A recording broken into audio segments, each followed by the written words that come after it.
Thank you very much. Forecasting our future, agriculture and forestry are big business in South Carolina, having an estimated $46 billion impact on the state every year. But because South Carolina has lost nearly half of its bee population every year for the past 15 years, the agriculture industry, along with beekeeping, could be in danger. Our Peyton Furtado is live with some very special friends. Peyton.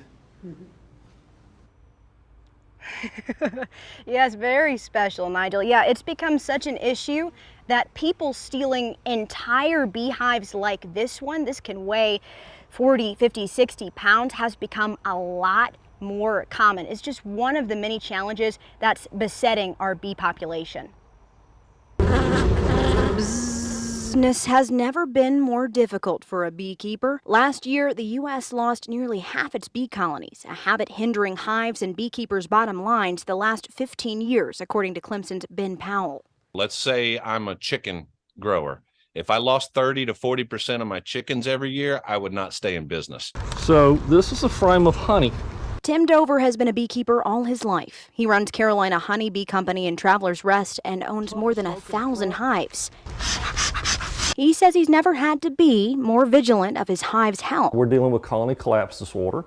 We're dealing with environmental factors. People spray pesticides and put pesticides out when they shouldn't. But the most widespread and detrimental cause is tinier than the head of a pin. Varroa mites are so widespread, experts say every hive either has them or will have them. When they bite holes in the sides of the bees, they actually live off the fatty tissue of the bee, not blood.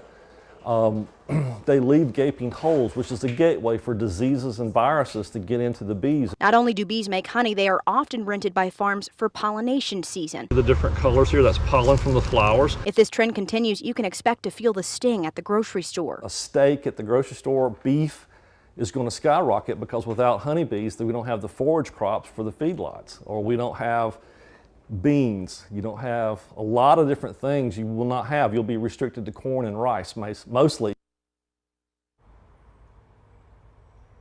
Yeah, and over the last couple of decades, scientists have been experimenting with bees that are a little more resistant to these mites, but they're a lot more expensive and there are far fewer of those kinds of bees versus some of your regular honeybees. If you want to help, a few things you can do. You can tell pesticides to buzz off, or you can be a lot more careful with how much pesticide you're using, where you're using it, and what time of day you're using it. You can also plant some pollen-friendly plants like echinacea or basil. Live in Travelers Rest, I'm Peyton Furtado for WYFF News 4.